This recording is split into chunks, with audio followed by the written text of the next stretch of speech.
morning. So today we're going to run through the live stream setup for our church here in Morton Wirral. Let me just take you through. Okay, so this is the live stream setup. We have a monitor which basically gives us visibility of what's going on. The ATM Mini, which basically runs everything we do, so it controls the cameras, the output to the internet, and also the audio mix. And what we do, we use the cut button, and as you can see, that goes from the preview screen to the program screen, which is going out live, and you can line up the other cameras.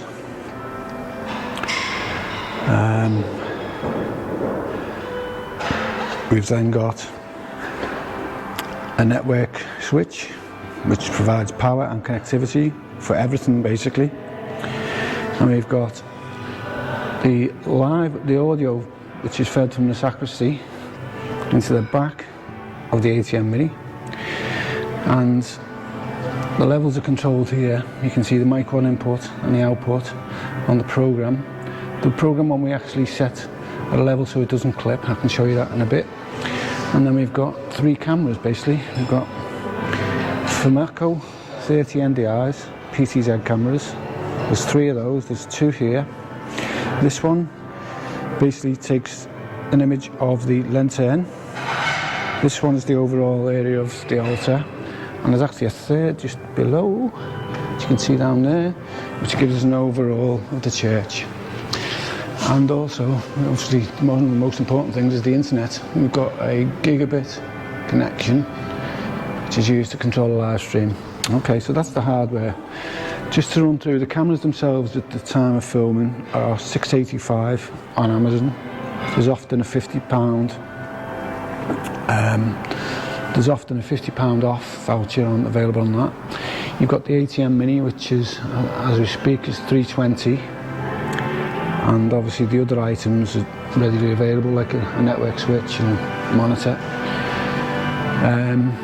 So we use a laptop which is connected. It's basically a piece of software called the ATM Mini.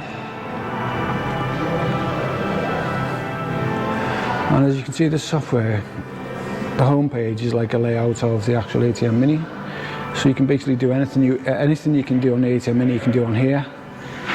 You can import stills into the ATM Mini, as we've got one lined up there for today. It's a welcome screen. You've got your audio. This is where I mentioned before, so we've got it set there to -10 decibels. So basically, if it goes above that, this will keep that steady so it doesn't clip.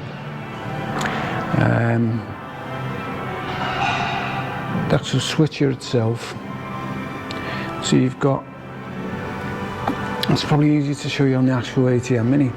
In the top right hand corner there, you've got a record and a stream button, and also the records to a 1 terabit SanDisk external drive there, just as a backup. And the actual stream, what we do is we stream to a site called Restream. Now there's 2 reasons for this. You can actually stream to multiple platforms at once if you wanted, but we just stream to YouTube. And the reason to use this is because if you don't, you need to be on your YouTube page. So basically, if you don't use that, you need to be logged into your YouTube page and press start each time, which you don't really want to be doing. So that's why we do that. Okay, so this is where we pick the audio from. We have a 1/4 inch jack from the headphone output of the mixer, which takes a full mix of the audio, so that we don't need to mix the final mix. All we need to do basically is to clip the audio, set the clipping so it doesn't clip, rather. So this is where we can see on the output of mic 1 that's clipping, and on the program level it's not because it's set to -10. Okay, so in the diagram coming up, it's just going to give us an overview of what we've just been through, to be honest with you, just so you can see the layout. So we've got the ATM Mini Pro in the centre of the picture, which basically controls everything. You've got your mixer on the left, which takes the audio from the sacristy into the back of input mic 1 on the ATM Mini and off to the monitor. Then on your right hand side, you've got the Draytech router, which is connected to a gigabit internet connection fibre into a PoE switch, which then feeds the 3 cameras, and all the cameras then go back via HDMI to the ATM Mini. So any questions, if you just leave it in the comments, I'll do my best to answer. I'll also leave links to all the hardware, to the cameras, to the ATM Mini Pro, which we obtained all on Amazon. But